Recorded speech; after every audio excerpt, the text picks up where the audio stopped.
Hello दोस्तों, मैं आपका गाइड आपका दोस्त संदीप पांडे और आप देख रहे हैं हमारा यूट्यूब चैनल। एनवायरनमेंट चल रहा था और हम इसमें बताने की कोशिश सिर्फ यही कर रहे हैं कि जो प्रश्न आपके पेपर में पूछे जाएंगे, ठीक है, उन्हीं के अनुसार हम इसमें आपको बताने की कोशिश कर रहे हैं। तो वीडियो बड़ी इम्पोर्टेंट है और वीडियो को अंत तक ज़रूर देखें। और वीडियो में इतना है कि आपके पेपर में जो प्रश्न आएंगे वो छूटेंगे नहीं आपसे, ठीक है। तो वीडियो को अंत तक देखें, वीडियो को लाइक शेयर कमेंट जरूर करें, साथ में चैनल को भी सब्सक्राइब कीजिए। और वीडियो अगर अच्छी लगती तो आप अपने दोस्तों को भी शेयर कर सकते हैं, उनसे भी सब्सक्राइब करवाइए, ठीक है। टेलीग्राम ग्रुप के थ्रू हम पेड कोर्स अवेलेबल करवाते हैं। पेड कोर्स जो कि बिहार PCS 67 प्री के लिए है, RO 2021 प्री के लिए, बिहार CDPO के लिए और बिहार दरोगा के लिए, ठीक है। इनकी फ़ीस मात्र 300 रुपये है फीस। इसमें आपको पूरा कोर्स हम देंगे और पूरे कोर्स में ये है कि अच्छे खासे मतलब कम से कम नोट्स देंगे। उन्हें कम से कम नोट्स को ज़्यादा से ज़्यादा पढ़कर आप ज़्यादा से ज़्यादा गेन कर सकते हैं। मतलब कि उम्मीद है कि आपको जो नोट्स दिए जाएंगे, जो आपको कंटेंट मिलेंगे, वो आपकी परीक्षा की दृष्टि से महत्वपूर्ण ही होंगे। उसमें कुछ भी इधर उधर नहीं रहेगा, ठीक है। और समय भी बहुत ज़्यादा नहीं है, 2-3 महीना बहुत ज़्यादा नहीं होता है। तो इतने ही समय में इससे ज़्यादा पढ़ने की ज़रूरत नहीं है। इतना ही पढ़ लेंगे तो आपका कवर हो जाएगा, ये भी मान के चलिए, ठीक है। तो 300 रुपये फीस है BPSC 67 का, चाहे आप बिहार CDPO हो, चाहे बिहार दरोगा या RO प्री 2021 का हो, जिसका भी पेपर आप देना चाहते हैं, ठीक है। अधिक जानकारी के लिए आप इस नंबर पर संपर्क कर सकते हैं, ये हमारा मोबाइल नंबर है, ठीक है। टेलीग्राम ग्रुप का हमारा नाम है ये study with ADP classes, okay. तो ये सारी चीज़ें हैं। तो चलिए शुरू करते हैं आज का वीडियो, जो कि हम पिछले वीडियो में हम बता चुके थे कि बायोनॉमिक्स से इसकी शुरुआत करेंगे, ठीक है। तो चलिए शुरू करते हैं हम आज का वीडियो। तो भैया शुरुआत करेंगे बायोनॉमिक्स से। ये भी प्रश्न में पूछा गया है, पेपर में आया हुआ ये प्रश्न कि बायोनॉमिक्स क्या होता है। बायोनॉमिक्स का मतलब होता है जीवन का नियम।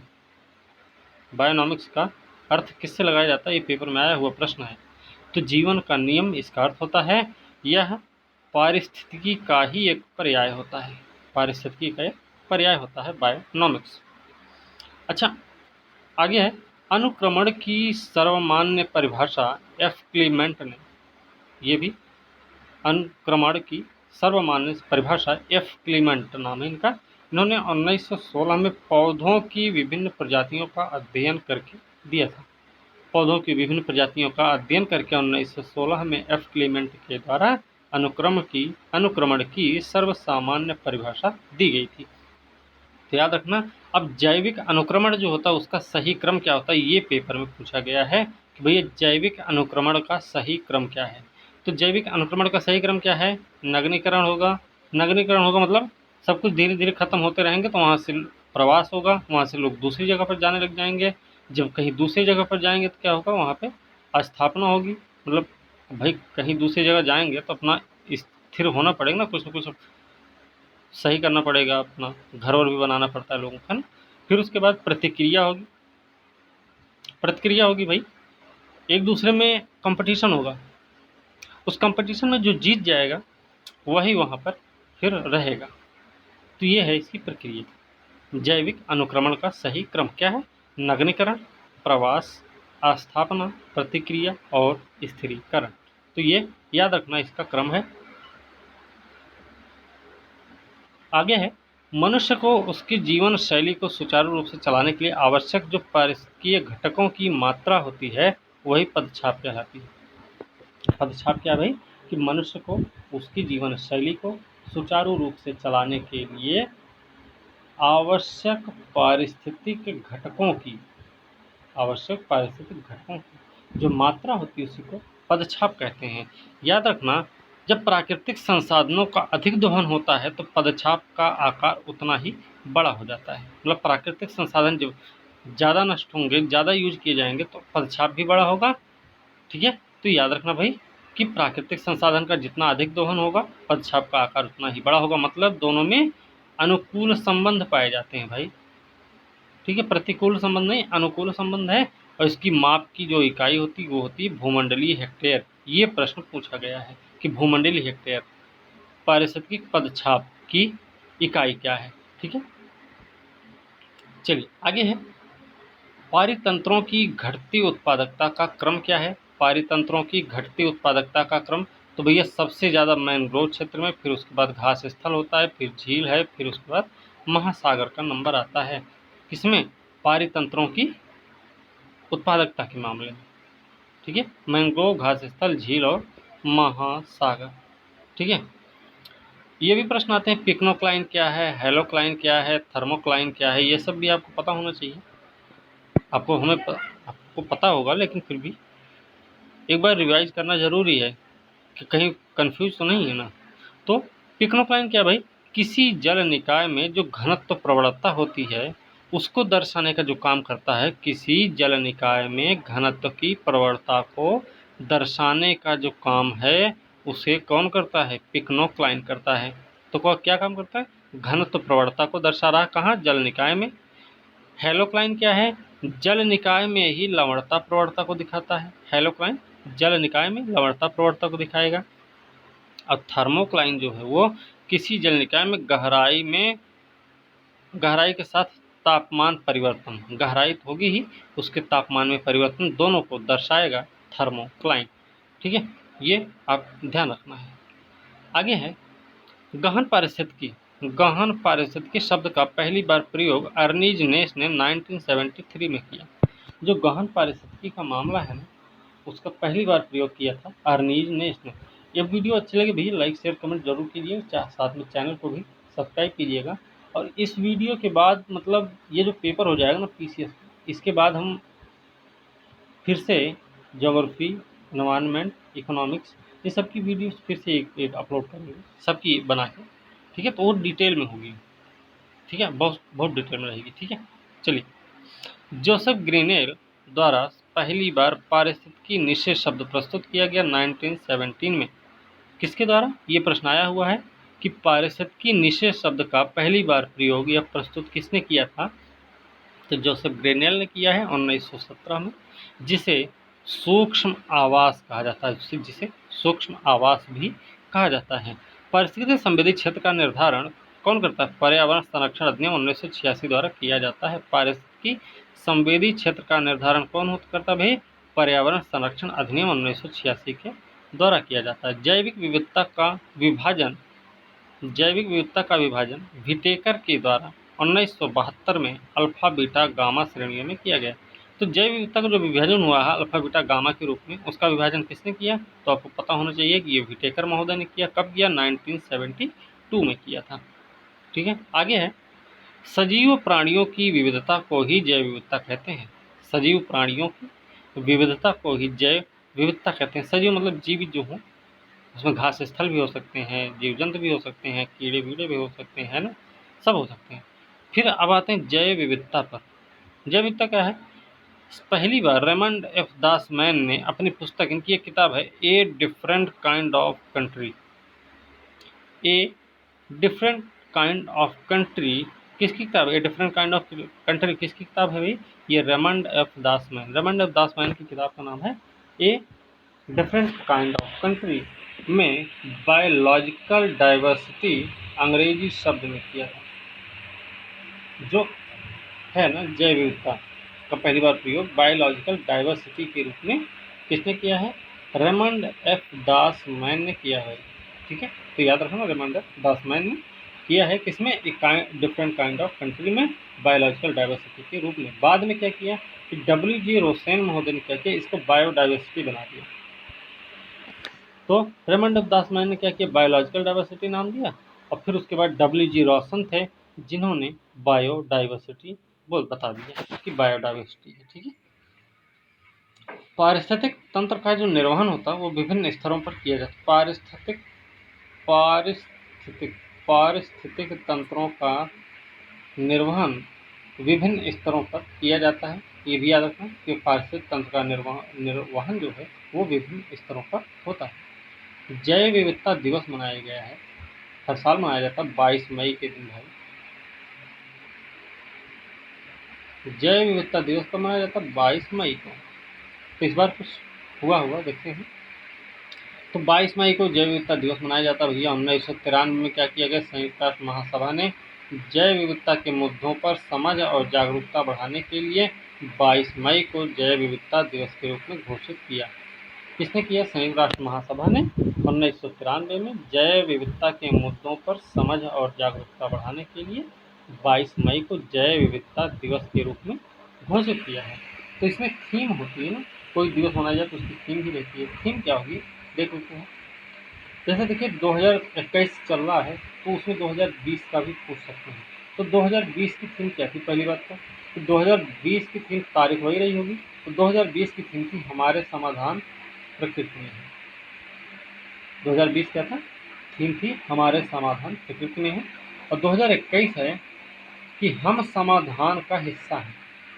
देखिए 20 में हमारे समाधान प्रकृति में है और 21 में कहा गया कि हम समाधान का ही हिस्सा हैं। जैव विविधता के द्वारा कई सतत विकास चुनौतियों का समाधान प्रस्तुत करने के लिए यह एक अनुस्मारक के रूप में कार्य करता है।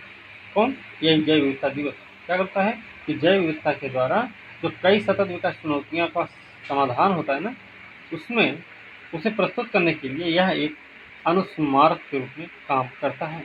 तो जैव विविधता संरक्षण है तो वैश्विक पहलें कुछ हुई हैं भाई। जैव विविधता संरक्षण के लिए कुछ वैश्विक पहलें हुई हैं। तो वैश्विक पहलों का नाम क्या है? तो पहली बार जैव विविधता अभिसमय लाया गया जो कि 1993 में लागू हुआ। 1993 में जैव विविधता अभिसमय लागू हुआ। यह एक कानूनी रूप से बाध्यकारी संधि है। मतलब कानूनी रूप से बाध्य है ये कि भाई अगर कोई जैव विविधता संरक्षण मतलब जैव विविधता अभिसमय 1993 का पर हस्ताक्षर किया है तो ये क्या होगा? ये उसकी शर्तों को मानेगा जरूर। अच्छा एक बात और है कि भारत इसका पक्षकार भी है। कई बार भारत के पक्ष में पूछा जाता है भारत पक्षकार है या नहीं है। ठीक है, तो याद रखना। आगे है वन्य जीवों और वनस्पतियों की लुप्तप्राय प्रजातियों के अंतर्राष्ट्रीय व्यापार पर कन्वेंशन सार्वजनिक, निजी, गैर सरकारी संगठनों को ज्ञान और युक्तियां प्रदान करता है ताकि मानव प्रगति, आर्थिक विकास, प्रकृति का संरक्षण सुनिश्चित किया जा सके।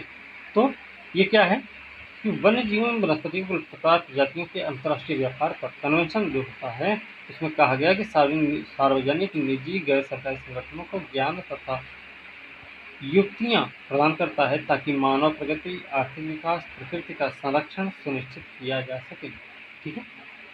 अब जैव विविधता संरक्षण के लिए भारत की क्या पहले रही है? भारत की कुछ पहल रही होगी जैव विविधता संरक्षण में। कौन कौन सी रही भाई? जलीय पारिस्थितिक तंत्र के संरक्षण के लिए राष्ट्रीय योजना। जलीय पारिस्थितिक तंत्र के संरक्षण के लिए राष्ट्रीय योजना। दूसरा है आर्द्र भूमि संरक्षण प्रबंधन अधिनियम 2017। आर्द्र भूमि संरक्षण प्रबंधन अधिनियम 2017। फिर जैव विविधता अधिनियम 2002। ध्यान रखना भाई। वन्य जीव संरक्षण अधिनियम 1972। ठीक है। अब हम कुछ दिवस देख लेते हैं। जैसे विश्व पर्यावरण दिवस मनाया गया 5 जून को। विश्व जल दिवस मनाया गया 22 मार्च को। पृथ्वी दिवस मनाया गया 22 अप्रैल को। अर्थ आवर क्या है? मार्च का अंतिम शनिवार होता है। ठीक है, मार्च का अंतिम शनिवार होता है अर्थ आवर के रूप में। 2011 से 20 तक का जैव विविधता का दशक घोषित हुआ यूएन के द्वारा। यूएन जनरल असेंबली के द्वारा घोषित किया गया है कि 2021 से लेकर 2011 से लेकर 20 तक जैव विविधता दशक का वर्ष रहेगा। फिर 2021 से लेकर 30 तक क्या है भाई? 2021 से लेकर 30 तक यूएन ने जारी किया है कि सतत विकास हेतु महासागर विज्ञान दशक होगा। सतत विकास हेतु महासागर विज्ञान दशक 21 से 30 के बीच में है। और पारिस्थितिकी तंत्र की बहाली पर संयुक्त राष्ट्र, ठीक है, पारिस्थितिकी तंत्र की बहाली पर संयुक्त राष्ट्र दशक भी है। तो दोनों याद रखना। 2021 से 30 में क्या मनाया जाएगा? तो सतत विकास के लिए महासागर विज्ञान दशक और दूसरा पारिस्थितिक तंत्र की बहाली पर संयुक्त राष्ट्र दशक। 29 दिसंबर 1993। अब देखिए 22 मई को मनाया जा रहा था ना। अब यहाँ पे देखना एक चीज कि 29 दिसंबर को 93 में जैव विविधता अभिसमय प्रभावी हुआ था। इसके चलते कई देश 29 दिसंबर को जैव विविधता दिवस मनाते हैं। तो तो 22 मई को मनाया जाता है, 29 दिसंबर को मनाया जाता है, याद रखिए। जैव विविधता प्रवणता सबसे अधिक 0 से 10 डिग्री उत्तर में और दक्षिण अक्षांशों में होती है। मतलब जैव विविधता जो सबसे ज़्यादा पाई जाती है वो कहाँ पाई जाती है, तो ये 0 से 10 डिग्री अक्षांश के दोनों तरफ, उत्तर दक्षिण दोनों तरफ मिलेगा। क्यों? क्योंकि भैया उष्णकटिबंधीय वर्षावन यहीं पर पाए जाते हैं। ठीक है। दूसरा पॉइंट है, जैव विविधता का ध्रुवों से भूमध्य रेखा की तरफ बढ़ने का कारण। जो जैव विविधता का ध्रुव से भूमध्य से, जैसे हम ध्रुव से चल रहे हैं और भूमध्य रेखा की ओर आते हैं तो हमें क्या मिलता है कि जैव विविधता बढ़ रही है। तो उसके बढ़ने का कारण क्या कारण है भैया? गर्म जलवायु, अधिक पादप, वर्षा तथा प्राणियों के विकास एवं वृद्धि के लिए अनुकूलतम दशाएं भी पाई जाती हैं। तो याद रखना कि जो ये जैव विविधता ध्रुव से आती है इधर अक्षांश रेखा की तरफ, विषुवत रेखा की तरफ या भूमध्य रेखा की तरफ, तो उस समय जैव विविधता में कमी आती है, नहीं बढ़ती है। तो बढ़ती है, क्यों बढ़ती? गर्म जलवायु पाई जाती है भैया, अधिक तापमान होता है, वर्षा होती है, प्राणियों के प्रति विश्वास और प्राणी प्रति विकास और वृद्धि के लिए अनुकूलता दशाएं भी होती हैं। अगला पॉइंट है, पर्वतीय क्षेत्रों में उच्चतर से निम्नतर उन्नतांशों में जैव विविधता बढ़ती जाती है। उच्चतर से मतलब ऊंचाई से आप जब नीचे की तरफ बढ़ेंगे ना, तो वहीं वैसे ही जैव विविधता भी बढ़ती जाएगी। याद रखना, ऊंचाई हो या देशांतर से अक्षांश की ओर हुआ, इन दोनों का जैव विविधता से कैसा संबंध है? अनुकूलतम है कि प्रतिकूलतम है? अब देखिए, जहाँ पर अभी हमने बताया है कि जहाँ पर भूमध्य रेखा से ध्रुवों की ओर बढ़ने पर जैव विविधता में वृद्धि होती है, उसका कारण भी हमने बता दिया कि गर्म जलवायु, अधिक वर्षा, अधिक पादप, प्राणियों के विकास वृद्धि के लिए अनुकूलतम दशाएं। उसी प्रकार से पर्वतीय क्षेत्रों से जो उच्चतर से निम्नतर अक्षांश उन्नतांशों में आते हैं तो जैव विविधता बढ़ती जाती है। ठीक है। आगे है, विभिन्न जीव भौगोलिक क्षेत्रों का सम्मिलन क्षेत्र होने के कारण हिमालय पर्वतीय क्षेत्र जैव विविधता की प्रकृति की दृष्टि से अत्यंत समृद्ध है। विभिन्न जीव भौगोलिक क्षेत्रों का सम्मिलन क्षेत्र होने के कारण हिमालय पर्वतीय क्षेत्र या जैव विविधता की दृष्टि से अत्यंत समृद्ध है। ठीक है। चलिए आगे देख लेते हैं। हॉट स्पॉट क्या है भाई? हॉट स्पॉट है, इसका पहली बार प्रयोग किसने किया था? ये प्रश्न पहली बार आया, तुरंत आएगा कि पहली बार इसका प्रयोग नॉर्मन मायर्स ने किया। कब किया भाई? 1988 में किया है। 1988 में नॉर्मन मायर्स के द्वारा पहली बार हॉट स्पॉट शब्द का प्रयोग किया गया। इसमें क्या है, जातियों की पर्याप्तता तो होती है और अधिकता के साथ अस्तित्व में भी रहते हैं। मतलब जातियों की पर्याप्तता होती है और साथ में अधिकता के साथ ये अस्तित्व पर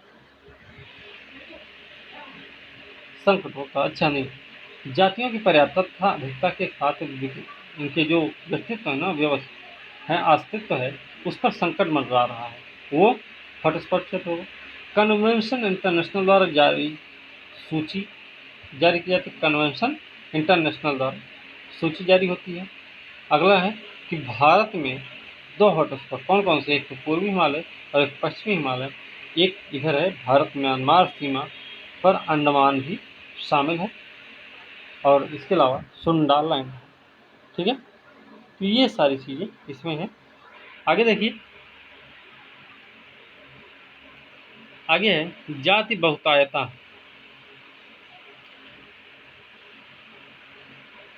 जाति बहुतायता स्थानिकता आशंका बोध के आधार पर मान्यता प्रदान की जाती है। जाति बहुतायता स्थानिकता और आशंका बोध के आधार पर मान्यता प्राप्त की जाती है। भारत तथा पश्चिमी घाट जैव विविधता की दृष्टि से संतृप्त होते हैं। भारत का पश्चिमी घाट जैव विविधता की दृष्टि से जैव विविधता की, ठीक है, जाति बहुतायता स्थानिकता आशंका बोध के आधार पर मान्यता इनको दी जाती है। भारत का जो पश्चिमी घाट है ना, जैव विविधता की दृष्टि से संतृप्त है। पश्चिमी घाट, ये प्रश्न आया हुआ है, ध्यान रखना। अब जैव विविधता ह्रास के घटक क्या क्या हैं भाई? जैव विविधता ह्रास के घटक क्या हो सकते हैं? देखिए, सबसे पहले तो प्राकृतिक आवास का विनाश हो जाए, दूसरा प्राकृतिक संसाधन का दोहन कर लिया जाए, विदेशी प्रजातियों का आक्रमण हो जाए, वनों का कम होना, औद्योगिकरण तथा अवैज्ञानिक तरीके से खनन के साथ अवैध शिकार और तस्करी। तो ये सारी चीज़ें जो कि जैव विविधता ह्रास के प्रमुख घटक हैं। ठीक है, चलिए आगे देख लेते हैं। पोषण स्तरों में कमी से एक वर्ग के जीवों की संख्या में वृद्धि होती है। अगर पोषण स्तर में कमी है तो ये मान के चलिए किसी एक प्रजाति की संख्या में वृद्धि होगी, लेकिन वहाँ पर जैव विविधता नहीं होगी। भाई ये याद रखना कि अगर पोषण स्तर में कमी हो रही है तो एक विशेष वर्ग के जीवों की संख्या में ही वृद्धि होगी, लेकिन जैव विविधता में वृद्धि नहीं होगी। तो क्या होगा कि वहाँ पर जैव विविधता की बढ़ोतरी में पारिस्थितिकी तंत्र की उत्पादकता, उसकी आयु और माध्य व्यवधान सहायक हो जाते हैं। ठीक है, जैव विविधता द्वारा मृदा निर्माण, मृदा अपरदन की रोकथाम। जैव विविधता द्वारा क्या क्या काम हो सकता है भाई? याद रखना, मृदा निर्माण, मृदा अपरदन की रोकथाम, अपशिष्ट का पुनः चक्रण, सस्य परागण द्वारा मानव अस्तित्व का आधार बनी हुई है। ठीक है, चलिए थोड़ा सा बस और है, इसके बाद अब क्लास खत्म करेंगे, अगली क्लास करेंगे कल। IUCN क्या भाई? प्रकृति के संरक्षण, प्राकृतिक संसाधनों के सतत प्रयोग के क्षेत्र में कार्यरत है। प्रकृति के संरक्षण और प्राकृतिक संसाधनों के सतत प्रयोग के क्षेत्र में कार्यरत है। रेड डाटा लिस्ट जारी करता है IUCN, और UN का अंग नहीं है। तो याद रखना, UN का अंग भी नहीं है। ठीक है, तो चलिए आज की वीडियो हम समाप्त करेंगे, अगली वीडियो के साथ कल मिलेंगे। तब तक के लिए धन्यवाद भैया। और अगर आप कोर्स लेना चाहते हैं जल्दी जल्दी लीजिए, जिससे आपके समय रहते आपकी तैयारी बेहतर से बेहतर हो जाए। तो Bihar PCS RO, Bihar CDPO और दरोगा, इन सब के लिए इसमें पेड कोर्स अवेलेबल हैं, क्योंकि अब PCS का एग्ज़ाम है, तो इसलिए PCS का नया बैच नहीं स्टार्ट कर रहे हैं। तो चलिए आज की वीडियो हम समाप्त कर रहे हैं। अच्छा, ये नया हमारा नंबर है, इस पर आप संपर्क भी कर सकते हैं। तो अगली वीडियो के साथ कल मिलते हैं, तब तक के लिए धन्यवाद।